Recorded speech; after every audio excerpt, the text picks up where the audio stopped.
Hey everybody, welcome back to the good news, the gospel according to AMC's Preacher, after a very, very long hiatus. I'm Diane, or I should say Tulip. I'm Tulip. And I'm Cassidy. We are out of practice. We are.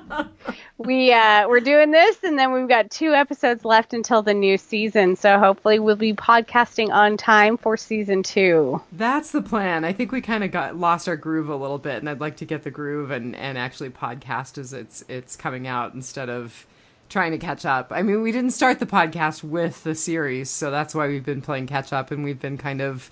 And, you know, life happens, distracted. And Diane's got a couple other podcasts that she runs, and I'm getting more politically active and active with my union, so... And you're podcasting with me on Biters from time to time. That's true, I am. I am the permanent fill-in co-hostess. The co-host of Last Resort, that's what you say. Oh, yep, the co-host of Last Resort. It's not quite true. Well, so it used to be. It was maybe the first episode that you co-hosted, and then after that, it was like, I don't know why I didn't ask you before. Because I'm such an awesome person to podcast with. You are. You're quite funny. I'll take the compliment. Flat out. I am funny. I'm witty. So this week we are podcasting, I don't even know what numbers are right anymore. It says on IMDb this is season 1, episode 8, so I'm going with it. It is El Valero. Yes. And I don't know if they're going to continue with that funky thing because the pilot was episode 0. So if you look on AMC, it's episode 7. If you look on IMDb, it's episode 8. So anyway, it's El Valero. We're going with it. El Valero, yep. Episode 8. So, before we talk about the title, this episode premiered on July 17th last year, 2016. I rated it 3.75 out of 5 tragic bloodhounds. Oh, breaking my heart. I know, right? So this one, it was just a middle episode for me, and I know we hate to call them those. It didn't have a lot in the way of excitement, so I'm rating it a solid C. I'm rating it a 3.0 whiskey bottles full of anointing oil. That's sacrilegious. So, El Vaquero, the only cool thing I discovered about the title is that it actually was one of the original names for the Alamo. Yes. It used to be San Valero, Antonio. excuse me. Yeah. Yeah, it was San Antonio de Valero. Yep. Or de Valero. I don't know. I don't speak Spanish, so I'm slaughtering it, I'm sure. Well, and there's a couple different pronunciations of it too. One that you didn't pronounce the V at all. Oh, really? Yeah, it was very weird. And now I can't find it. Of course. So if you didn't pronounce the V, it would be Alero, which is closer to Alamo, right? Right. And eventually that faded out of use, and Alamo became the common term. Yep. So, I mean, obviously this points back to Kincannon and Jesse building the replica of the Alamo together. There's also quite a bit of Alamo imagery in this with, you know, Jesse holding off Kincannon's meat men from the church. I mean, there's this, especially one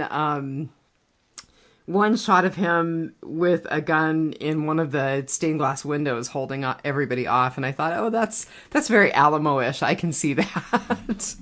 Yeah, and I think we did see Kincannon make a reference to the Alamo. I think you're and right. Last Stand. Yeah. Yeah. So, appropriate title encompasses other things that we've seen in the series. So I feel like it was a pretty well chosen title. So the ratings for this in Live Plus 7. Okay, this is kind of funny and tragic all at the same time. It was second in its week to Keeping Up with the Kardashians. Keeping Up with the Kardashians got 1.5 or 1.4 million viewers in Live Plus 7. This got 1.3 million viewers in Live Plus 7, which, I mean, I guess when you look at the fact that it's basically tied with Keeping Up with the Kardashians, that's a pretty good number. But you and I are from the Walking Dead world, so I'm used to Live Plus 7 being like 25 million or 20 million viewers. Yeah. Yeah, exactly. So I find myself continuously hoping that this will pick up, and I'm kind of getting to that realistic place where I just don't think people appreciate it as much. I don't think the appeal is as broad. No, I don't either. We are confirmed for a season 2, but beyond that, I don't know how far they're going to be able to take this realistically. Yeah. Unless somebody like Netflix picks it up and does the whole releasing it all at once so you can binge watch, which I find that's actually my preferred method of watching shows. I hate waiting week to week. I'm awful. You're such a millennial. I am. I am on the cusp of a millennial, but that's where I agree with them, is binge watching. I think I'm kind of a typical Gen Xer. I'm okay with binge watching, but I don't need to. Some shows, it's really like Walking Dead, or the big ones, Game of Thrones, and right now I'm watching Big Little Lies, and it's really, really hard waiting week to week. Yeah. Yeah. Especially when you have like so many characters, and there's so much background for each character that that's where I have a hard time getting through books like that, like the Girl with the Dragon Tattoo. I have a because there's just so much character development. Oh God, I love those books. Those were so good. I think part of it too, just thinking about it, it might be that I work week on, week off. So my week on is pretty much survival. You come home, you do the chores, you go to bed, you get up and you do it again. So there's a week where I'm not watching a lot of TV. Yeah, see, I'm pretty routine. I'm 9 to 5. Well, 7:30 to 4, but Monday through Friday. So yeah, I like to be able to like take a weekend and binge watch something. You okay there, man? I am. I tried to cover my microphone, but did you shout yourself out tonight at your political meeting? No, it wasn't. It wasn't quite a rally. It was more of just a coming together, a meeting of minds of people who are of like-mindedness, and it went really well. So right on. I'm very excited about that. Well, so I suppose I should haul us back to Preacher. Sure.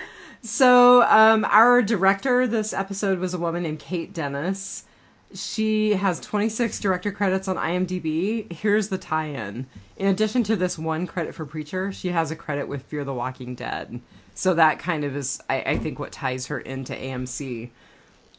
She's also got credits for things like Turn, which is the spy series that I've heard is quite good. I haven't watched it. Sleepy Hollow, CSI. She's part of known for a series called Offspring, which I haven't seen. Neither have I. So, but Turn is one of those ones that I really need to get into and binge watch some of that, because there's a actress on there that I really love her work. I can't remember her name right now, but she's on Lost Girl, so it looked really good. I've heard good things about it, so that was one of the ones in her credits that I wanted to remark on. She had a really harsh IMDb review for this episode. The person who wrote it was basically like, she does not understand the world of Preacher at all. Don't ever let her direct an episode ever again. Oh, wow. I didn't think their beef? Their beef was that she expected you to suspend an atypical amount of disbelief. Which I'm kind of like, okay, we have a preacher in small town Texas who is possessed by the offspring of an angel and a demon. What part of suspension of disbelief are you struggling with? Yeah, we have a vampire. Hello. And a tulip.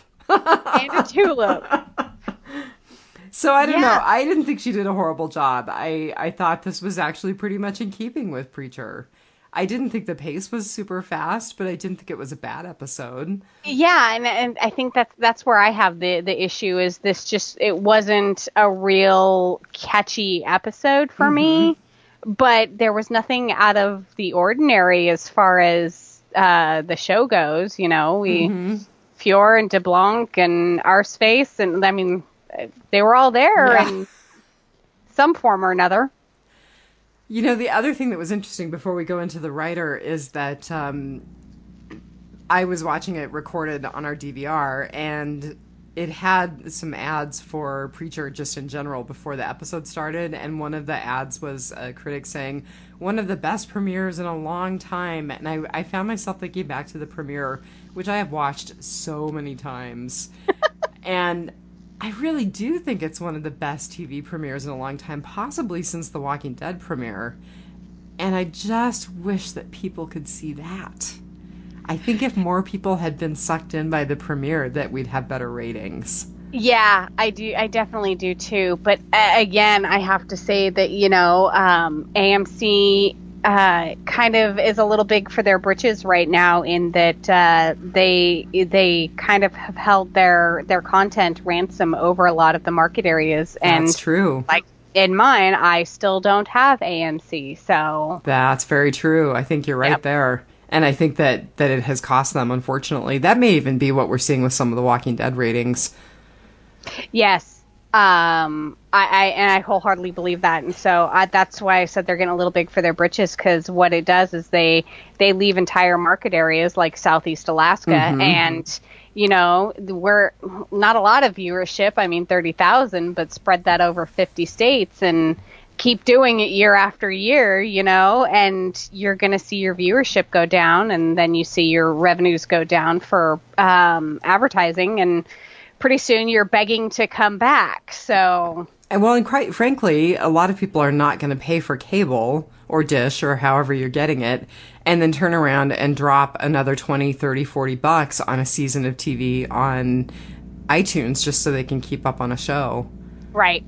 I mean, you and I are dedicated enough that we do, but not a lot to of people aren't going to do that. Yeah, not to every show that AMC puts out. Right. I mean, maybe I would be into the Badlands if I didn't have to pay for it, but I'm not, because I would have to pay for it. So somebody else may feel the same way. They may love The Walking Dead, but they're not willing to pay 99 cents an episode for Preacher. So. Yeah, I think they're shooting themselves in the foot. While we're waxing and waning on the politics of TV viewership, I have to say we're probably going to go ahead and purchase Stars, because American Gods. Oh my goodness, I might have to do the same. Yeah. So if Preacher doesn't make it, maybe we'll podcast American Gods. I could be into that. Maybe we'll do it anyway. Maybe we'll do it anyway, yeah.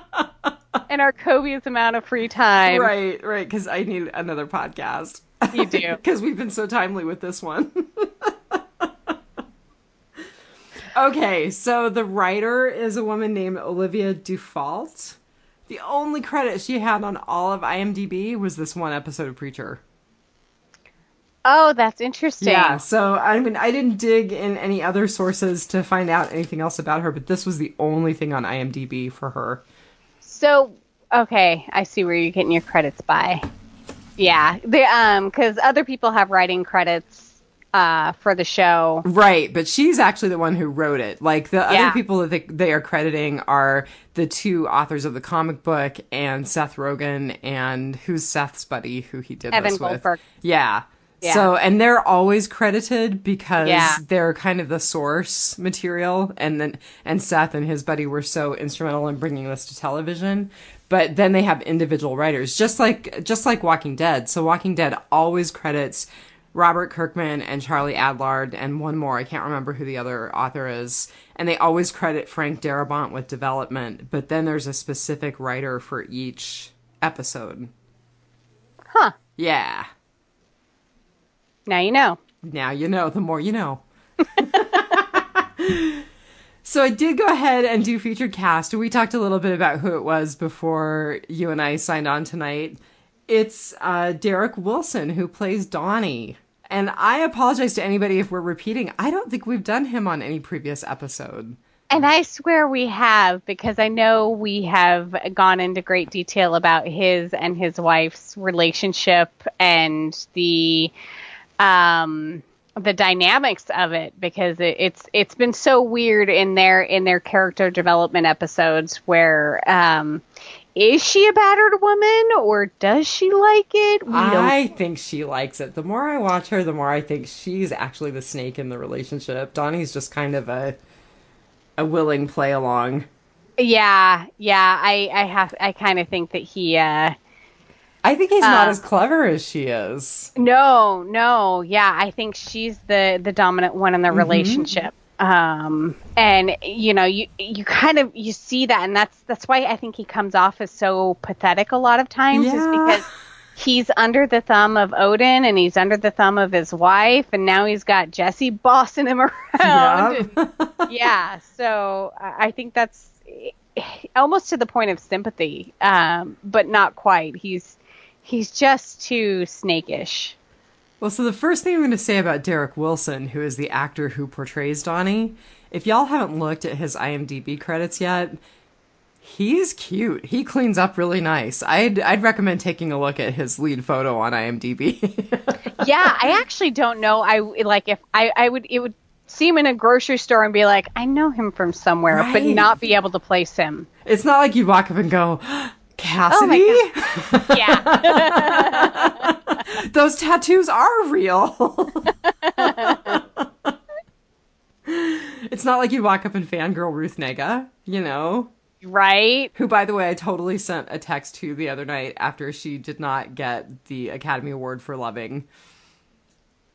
Did you? You sent a text to me? I'm a total geek. I was like, you're still a tulip in my heart. Aww.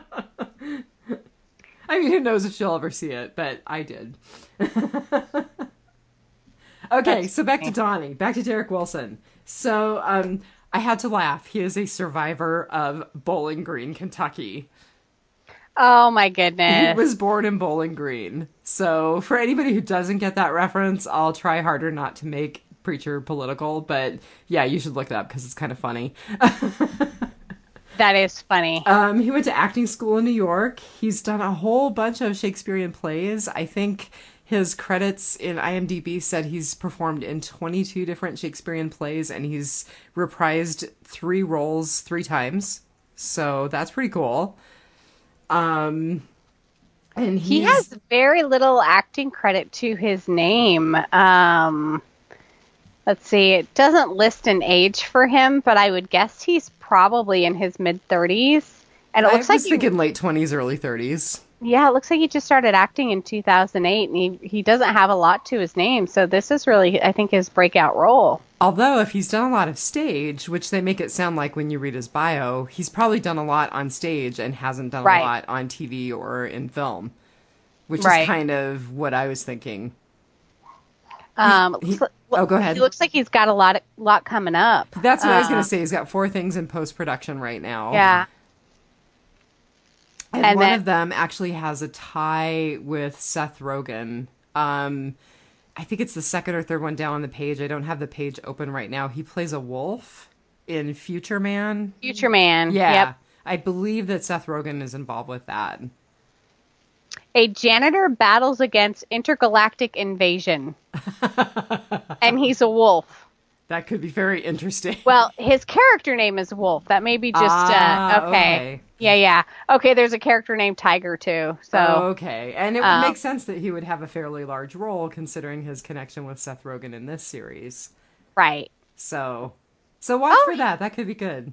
Well, it'll have Josh Hutcherson of PETA from the Hunger Games. Oh, cool. If you watch that, and then Haley Joel Osment. Oh, very cool. Yeah, so those are the top billed guys. Well, we may have to watch for it then. Yeah, absolutely. And then he's got a couple of TV credits that I recognized. I recognize Rectify, although I've never watched it, and I recognize The Good Wife because of Juliana Margulies, although I've never watched that either. Which just tells you how ignorant I am. I shouldn't be podcasting TV when I'm like, never watched it, never seen it, never heard of it.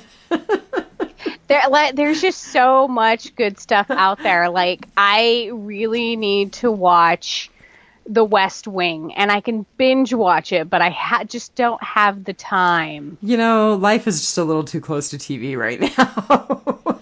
And that's why I need to watch it. So, But yeah, right now my house kind of sounds a little like Diane's house because we're actually watching Two Little Dogs right now. So if you guys hear incessant yapping in the background, that's me, not Diane. Well, it's not me, but it's in my house, not Diane's.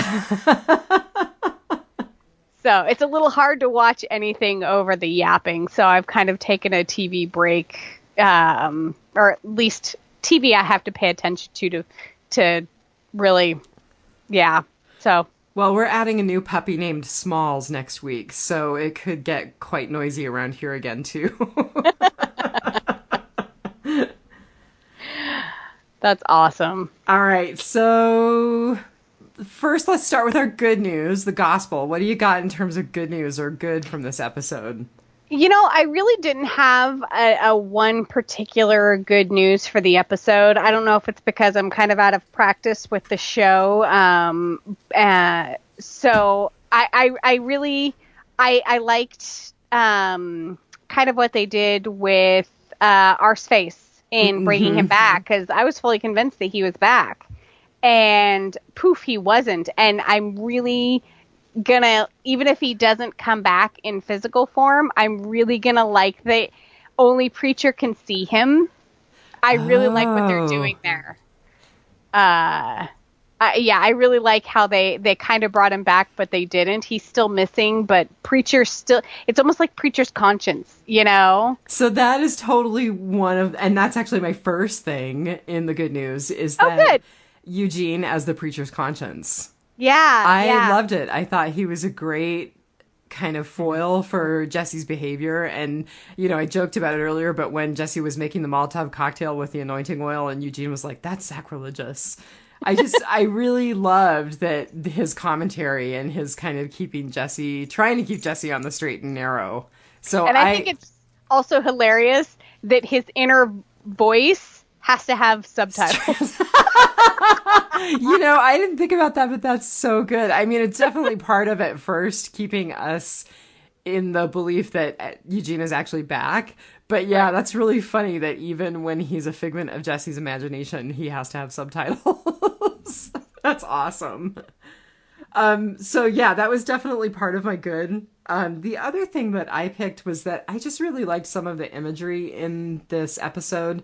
I mentioned Jesse holding everybody off like he truly was at the Alamo. Mm-hmm. Another thing, I really liked Donnie leading the charge in his Confederate uniform. I thought that was really funny. I know we talked about that right at the end of the last episode we podcasted, He's Back, that I was just like, what, did they come from one of their reenactments, or did they dress up like that intentionally to storm the church? So isn't there part of you that just totally feels like Donnie would dress up intentionally?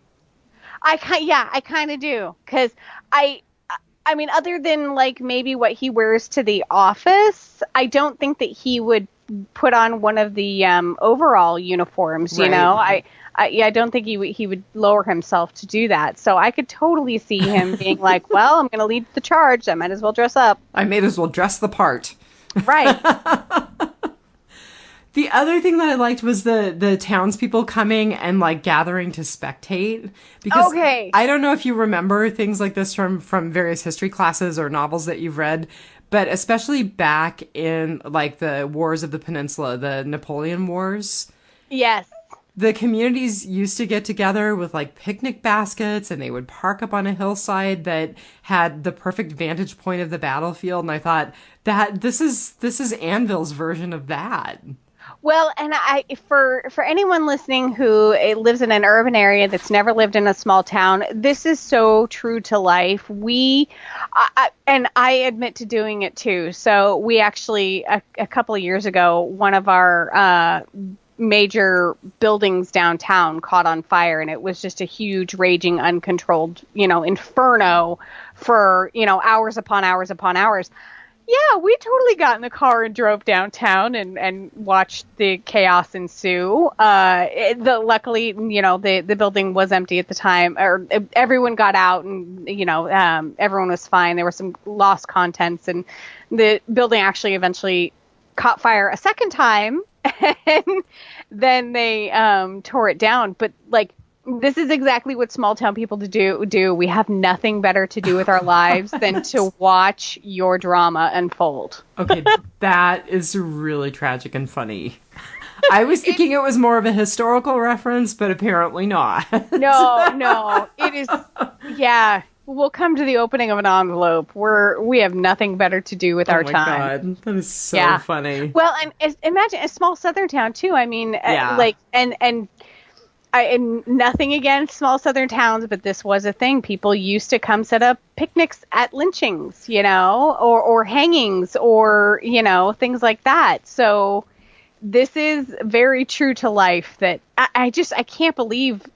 I mean, I guess they were out of range. I'm not the munitions expert like Brian is on on biters. Yes, we have our own munitions expert. But I didn't see anything that may have gotten a good range, But Jesse was making good use of one of his firearms up there. So, it makes me wonder if people didn't come and spectate at the Alamo. It would be interesting to read the history and know if there was a little bit of that going on. Yeah, I don't know. I just finished a great book about Wyatt Earp, but of course that has nothing to do with the Alamo. So what's your Joe? What's your bad for the episode? Oh. Or your bad news, or your thing that really brought you down? You have to know. Oh, I think it's totally the same. Was your moment in the belly of the whale when Tulip fed the dog to Cassidy? Yes. Totally, me too. Never kill the dog. Like, I'm telling you, John Wick, the first one. What was that Will Smith movie where he had to kill his own dog? Legend. Yes. I'm just never kill the dog. Yeah. Just don't. You lose me when you kill the dog. Yeah, you guys, it started with Where the Red Fern Grows and Old Yeller. Don't kill the dog. Yeah, I actually had a moment of hate in my heart for Tulip. Yeah. How dare you throw the tennis ball for the dog and hug on the dog and then throw him in the room for Cassidy to eat him? Yeah, and Cassidy, I know he's a vampire, but he actually does have some standards. Why not take him out to one of Kincannon's fields and I was munch on a cow? He drained the cow in episode 1, so... Well, but I don't think she can take him out during the day because he's so horribly not during burnt. the day. But he can definitely. Well, and I didn't even think of that he may not be able to leave the room. Right now he's totally caged up and dependent on Cassidy or dependent on Tulip for taking care of him because he's so injured. The last time we saw Cassidy, he was burning up his son, so he didn't even know if he had made it. And Jesse didn't do a damn thing. Yeah, and so they didn't even show him this episode. The only reason why I actually knew what was going on was I print out the synopsis to podcast with, and it actually says, Cassidy, he drinks the dog. Yeah, I'm having a Rihanna and Eminem moment. Just gonna stand there and watch me burn. But yeah, I cannot believe, and on the one hand, I'm like, why did you play with the dog and hug on the dog? But I guess she tried to make the dog's last day as good as possible. I don't know. I couldn't have done it. Okay, I don't want to be a horrible person, and I don't want anyone to take this as racist because I definitely don't mean it that way, but she would have been better off feeding her uncle to Cassidy. And I was thinking one of the horrible townspeople. Right. Yeah. I'm sure all the neighbors who scowled at her when she was trying to rescue her uncle's pants. Yeah. Feed one of them. Yeah. To Cassidy, I guess that pretty much tells people where our alliances are. Not with the humans. No, my fur babies come before anybody, even myself. Yeah, I have to say it's pretty much true here as well. Yeah, my other half thought that I sent him into the doctor, and he might be battling some COPD, but initially they thought it might be allergies to the dog, and And you were like, "You're out of here, buddy." Well, he looked at the doctor and was like, "Yeah, I'll lose a lung before I lose a dog." And when he tells me this, when he comes back and tells me that he might be allergic to the dogs, I looked at him and I went, "Well, we had a good run, honey." Do you hear that, Ruth Nega? We will give you up before we give up the bloodhound. Yeah. Hand over the dog and back away slowly. Well, did you have anything else that was kind of in your bad? I mean, I know we talked a little bit about pacing, and I agree with you. I think it was kind of one of those where it could have been better pacing. Although I wonder how much of it is me just being out of the groove as well, just not being in that, okay, it just premiered and now I'm going to podcast it and it's going to be really cool. Because I think there's something of that and that excitement when you podcast something that's fresh off of the press, as it were. Right. You have kind of that excitement that, everybody else has at the same time. Unless it's the episode of The Walking Dead with the trash pail kids, or the garbage pail kids and the trash heap queen. Yeah, Madam Trash Heap. If you start watching Walking Dead, start with the premiere. you can just skip that episode. Like, there's nothing in it that you really need to know. Like the synopsis on previously on for the next episode will catch you up. Yeah. That would be let's see, season 7, episode 10. Yeah, I don't. It's called remember. New Best Friend. Yeah. We're really all over the map. It's kind of my fault. Yeah, no, I've had kind of a chaotic night, so I'll share the blame in this one. So what's your revelation? What's your either thing that you learned in this episode or your prediction for upcoming episodes? I don't know if I have a prediction, but I found it very, very interesting that Genesis did leave Jesse and go back into the coffee can, but then went right back into Jesse. Yeah, I found it interesting that it left and that it came back. So the thing I wrote in my notes was that they are very clearly bonded. I mean, there's something in Jesse that Genesis recognizes, and I think it goes back to some early conversations we had, which were, that Jesse is kind of that great mix of innocence and the charlatan, Yeah. And I think that's really appealing to Genesis, since Genesis has both demonic and angelic origins, Right. Jesse does bad things for the right reasons. There you go. That's a good way to put it. Yeah. I thought the other thing that was really great about that scene was the look on Fior and DeBlanc's faces when the lid popped off of the coffee can. They were just like, oh, man. Yeah. And I really, when they left, there was something that they said, and I can't remember. Like they couldn't help him anymore or anything or something, or they needed a bigger gun or what was it when they left? I didn't catch it. I wasn't paying that close of attention to be able to pull that out. Yeah. Huh. But it surprised me that they were just like, well, and left. Not like, let's try this again, or you have to give it up, or, Maybe they realized that because, Genesis showed free will of its own, popping the lid off the can, going right back to Jesse, maybe they realized that all of the methods that they thought they had that would work are not going to work.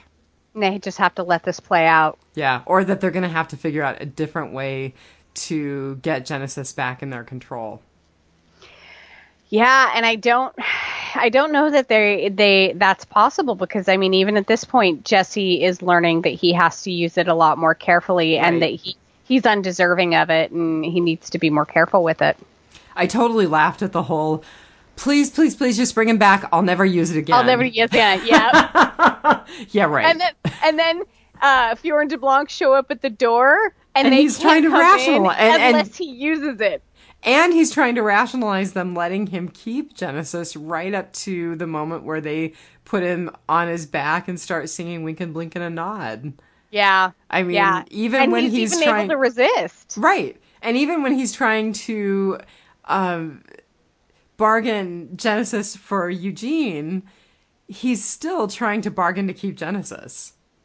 Yeah. Yeah, it was that was a good scenario. It was fun. I enjoyed that. Yeah. So my revelation was Kincannon is devoutly following his god. Yep. It's just the god of meat. I mean, it goes back to what we talked about earlier. Jesse said serve God, but he didn't say which god to serve. Yes. And I thought absolutely. I even wrote it down. I thought it was so cool the way that Kincannon talked about it. He said, the god of meat is tangible, touchable, and true. And he talks at the very beginning about when he's got his family's remains. It's all meat. Can you tell me which one is the daughter and which one is my daughter and which one is the cow? Yeah. Yeah. I think that seeing that peek into his background was very telling. In that he just, I mean, honestly, can you imagine? I can't remember how many family members it was. It was like 9 or something. Could you imagine losing all of those people at once? Right. And you were spared because you stayed back at the slaughterhouse. And just, I mean, who would believe in a God after that? You know, losing 9 people at once like that. But there are people who, you know, that makes them cling harder. Right. Right. I'm looking up symbolism of cows in the Bible because I was thinking about, you know, is there something more to what he's saying when he says, is it my daughter or is it the cow? Yeah. So let's see.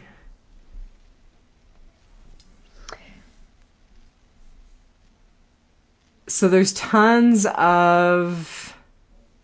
tons of references to cows and daughters, but for different reasons.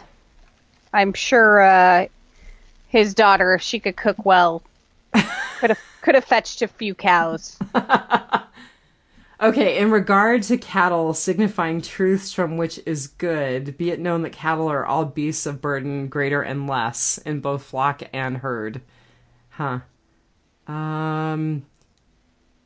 Therefore, it is all beasts of burden in general, which are cattle signify the truths from that which is good. Okay, that makes no sense to me. That's a lot of people trying to pretend that they're writing in the King James Version of the Bible.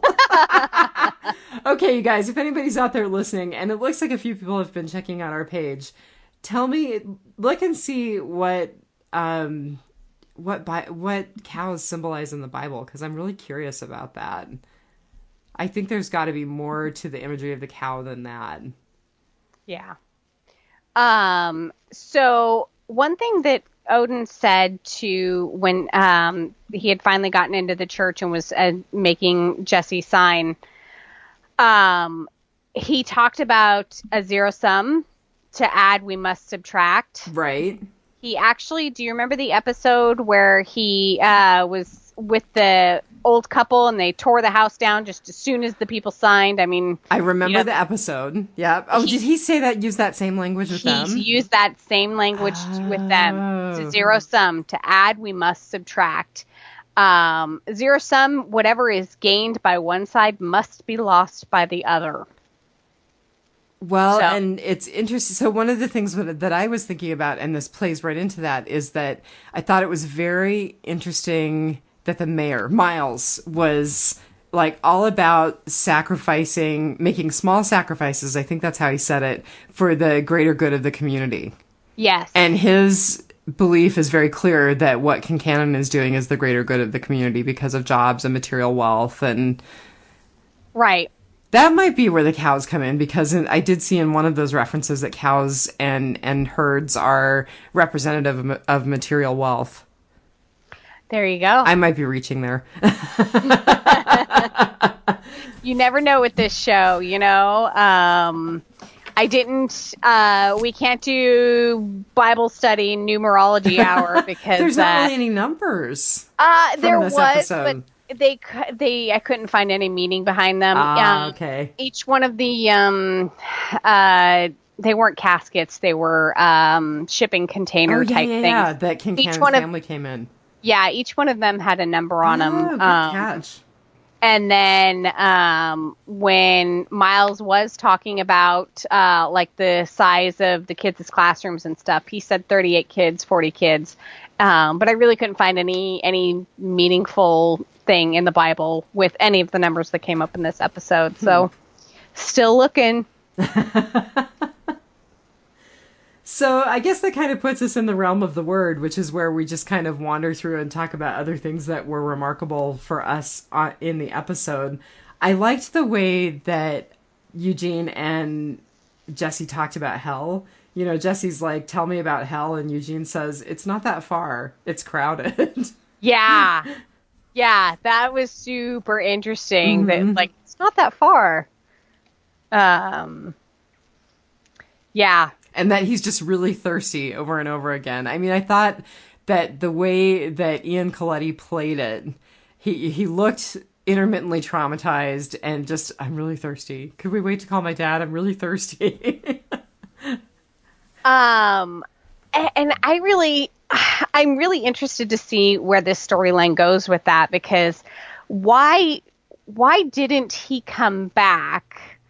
And why has he come back as Jesse's kind of conscious? And as he did, it was very surreal and realistic that, you know, Jesse pulled him from the hole, right. You know? So I'm wondering what's behind all of that, the meaning or where that's headed.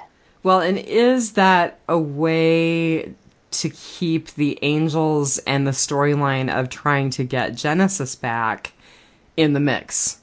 Because they were the ones who said it's possible, but it's really difficult to get somebody back from hell. Oh, yeah, that's right. So, I mean, I think there's more, but I don't know how they're going to resolve the Eugene storyline. Yeah. And you know, we need to know more. We've learned his backstory. We've learned about him and Tracy Loach, but I don't think that's done either. Yeah. So hopefully the series will live long enough. Yeah, definitely. What was with Jesse shooting off Clyde's penis? I don't know, but I just thought the whole thing was hilarious. It was. He was like super untraumatized. He was so traumatized really about didn't it hurt, that he was but... just blasé, Yeah. You know? Like, yeah, that was interesting. I wonder if there's some sort of symbolism. I was like, was that the guy? And no, that was Linus. The bus driver was Linus. Well, was Clyde the guy who was such a jerk at the whorehouse? Oh. I think he was. Yeah. But I don't know if Jesse knows that he was a jerk at the whorehouse. Right. I don't either. Yeah. So I just thought that was kind of a funny little... It was a funny aside. Moment. Yeah. I mean, there were really a lot of funny, like, not huge moments in terms of contributing to the forward movement of the episode, but just funny, like, okay, that's weird. And it fits completely within the character of this town and this series. Yeah. I wonder how much of it is in the comic books, you know? Having not read so far ahead, because I didn't know the comic books before the series, I can't tell you. I probably wouldn't tell you anyway, but... Yeah. So the very, very end of the episode, we see the control room again. Right. Yeah. So and things are building to a dangerous level, and the fellow managed to pull it back from the brink again. But obviously, something big is going to happen there. So, what do you think is building? What do you think caused the buildup of pressure? It's got to be waste from the power and meat plant. You think so? That's what I think. Okay. Yeah, I do. I think it's spiritual. I don't know. I mean, maybe it could be like a leak from hell or something like that. It could be Genesis. Yeah. I have the feeling that it's, like a control room in heaven or hell or something, you know. Oh, see, I think it's totally related to the meatpacking plant, but that's kind of a cool idea. Well, because we saw that one episode where there was that vent from underground that had like that growl that came out of it, or so. So I kind of want to think that, you know, maybe this mysterious control room, because it has sort of the same like 1950s technology as Fiorin de Blanc's devices do. Oh, okay, that's an interesting thought. Yeah, I kind of think that's related somehow. Okay. So I don't know if we'll see that in the next 2 episodes. I don't know if that'll be resolved, but I can't remember because I did binge ahead, but I binged ahead quite a while ago, so it's like rewatching them for the first time. Oh, that's funny. Yeah, here I was being all good and not watching ahead. And look at all the good it did you. Yeah. So, Donnie deafening himself. So I totally didn't get it the last time I watched this episode. I feel so stupid. And I didn't get it this time because I looked at my husband and I was like, what is Donnie doing in the church after he just killed himself? And my husband was like, no, he made himself go deaf. Like, yeah. Oh, okay, that completely makes sense. And the only thing that kind of made me catch on to that was that he was closing the trunk lid on himself. And now that makes sense, too. Yeah, because otherwise, you know, he could have just, like, gone up and just shot himself, you know, without having to, like, bend over the car and put his head in and, like, pulling the thing. So I'm like, okay, there's more to this than just him shooting himself in the head. So when I was like, oh, he can't hear anything, which that means that there is a limitation to Genesis' power. It's auditory, you know, it's not just... Right, people have to hear Jesse utter the words. Yeah. I mean, so I guess he could rule over everyone but the deaf. But that could be an interesting thing in the future. I mean, will we have people who choose to deafen themselves like Donnie did so they aren't potential victims to Jesse again? Yeah. And who knew Donnie was smart enough to find the loophole? Jeez. I don't know if I don't know if I would have thought of that. And 2, I don't know if I could have brought myself to do it. Burst my own eardrums like that. Like, although on the flip side, he did have a gun in his mouth in an earlier episode, so maybe he thought. Yeah. Although I think that's less traumatizing to him than having all the little kids on the school bus make the sound of the rabbit, screaming rabbit. Which is still one of my all-time favorite moments from this series. Yeah. Not the kids making fun of him, but Donnie actually making the sound and getting his arm snapped. Because I'm sick like that. I could totally abide you screaming like a little girl, getting your arm snapped, but don't kill the dog. Right. That's where I draw the line. That's exactly right. That is my whole sensibility right there. It's like The Walking Dead. I can totally watch Andrea getting killed, but for heaven's sake, would you stop killing horses? And they did kill dogs too. They killed and ate them. They did. Yeah. Yep. God. I've had a reoccurring nightmare that the zombie apocalypse breaks out, and we actually there's a crawl space under our house where I can stand up at one point in it, but in another point I kind of have to bend down, and so we get trapped under the house by zombies, and our dogs start barking, and I have to kill the dogs so that they'll stop. It's just a reoccurring nightmare. That's it's really sick. Awful. That is just wrong. Don't kill the dog. Okay, no. Yeah. Yep. Well, I guess the only other thing I have to say is that I looked up Winkin', Blinkin', and Nod because it came back to us again in this episode. Mm-hmm. And I didn't realize it had such an interesting history. Yeah. I think we discussed it on an earlier episode. We talked about it a little bit. I just thought I'd go over a few things that kind of struck me. So it was published in 1889, and you mentioned that because we were talking about how that might play into the cowboy, right? Who we have not seen in quite a while.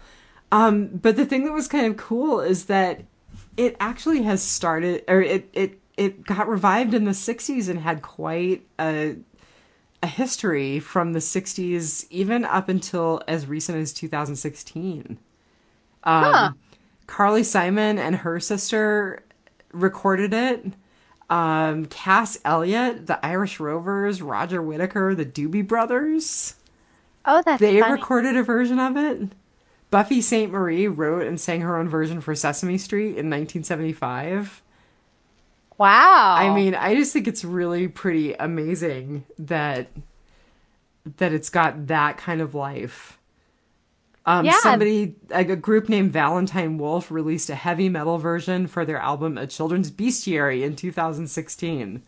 Oh my goodness. So I just thought it was, I honestly, that was a part of childhood that I missed. I had never heard of that song before this series. You obviously were very familiar with it.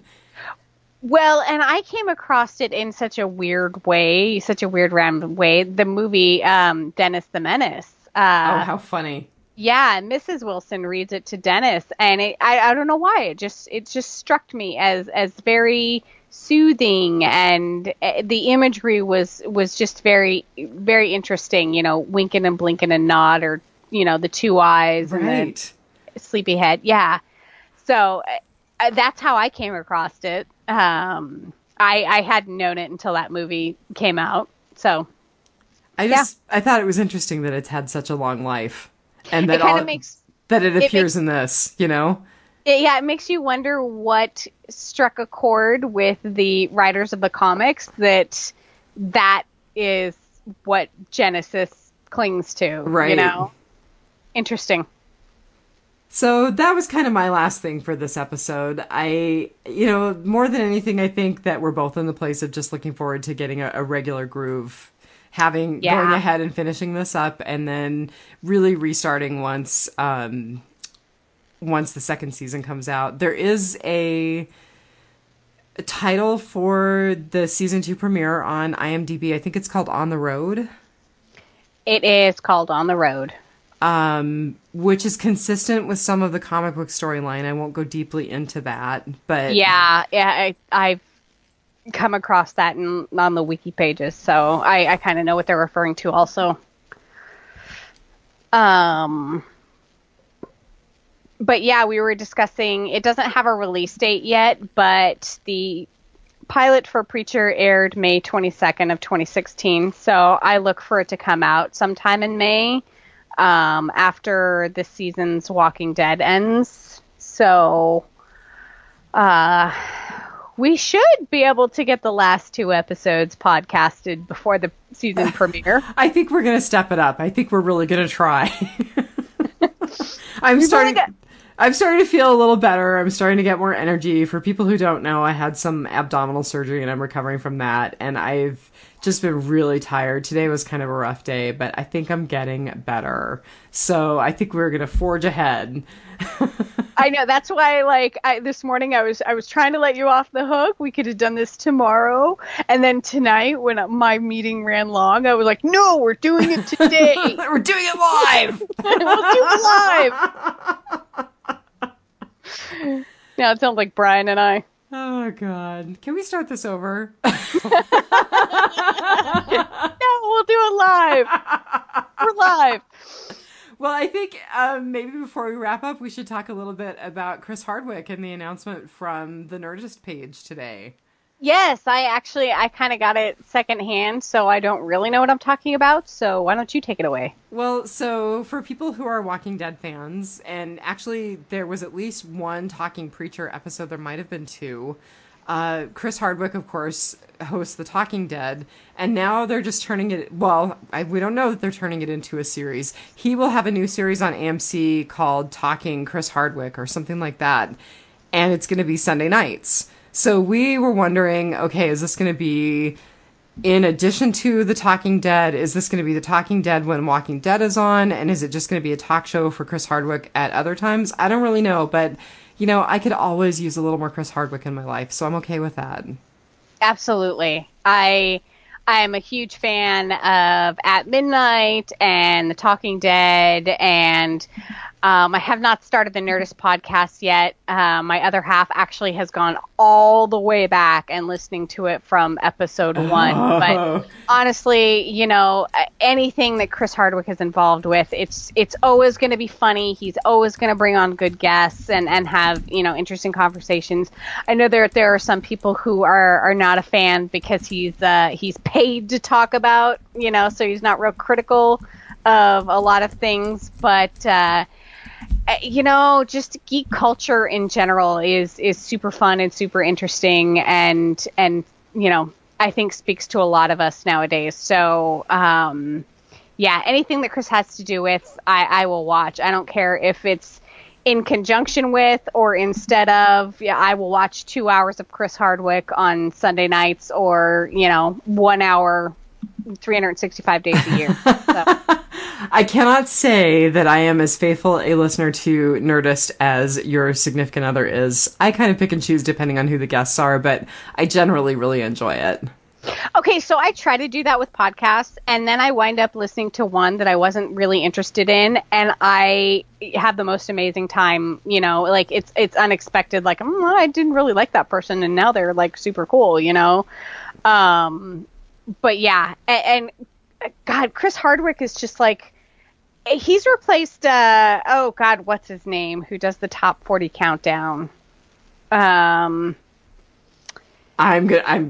so totally dating myself. The first name that came to my mind was Casey Kasem. You are totally dating yourself. I can't remember who it was. He used to host American Idol and all that kind of stuff. Anyway, so he used to do all kinds of, you know, shows. He had like 5 shows on air, like at once, in a radio show. And that's Chris now. Chris, you know, he not only does The Talking Dead, he does the Nerdist podcast, he does At Midnight, and he goes out and tours and does comedy shows and specials. And I think he writes in like a 1 hour of new material every month. It's just ridiculous. I mean, not like he's got a lack of stuff to work with because the world is so wonky right now. Right. But, you know, he's just, I can't imagine this guy has any time. He's pretty much a Renaissance man. He's a TV Renaissance man.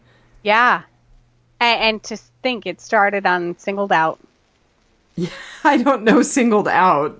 Once again, totally dating myself. Yeah, he and Jenny McCarthy used to host a dating show on MTV, I want to say. Oh my God, how funny. Yeah. It was pretty funny, but yeah, so we're looking forward to talking with Chris Hardwick. Yes, and Chris, if you're listening, we'd love to talk with you. If you can find the time. Yeah, right. We'll make the time. You find the time. Well, I suppose on that ridiculous note, we should wrap it up for tonight. Absolutely. All right, everybody. Our next episode is Finish the Song, and we hope to be podcasting that soon. So those of you who have checked out the Facebook page for updates, we're sorry it's taken so long, but we're going to get on this, and thank you for sticking with us. Yeah, and we'll talk to everybody soon. Yeah. Keep the faith, man. Tulip until the end of the world. Oh, Cassidy until the end of the world. Good night, guys. Love you. Bye.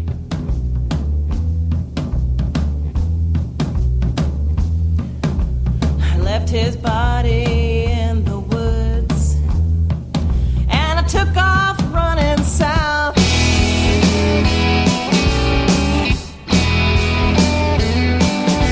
I left his body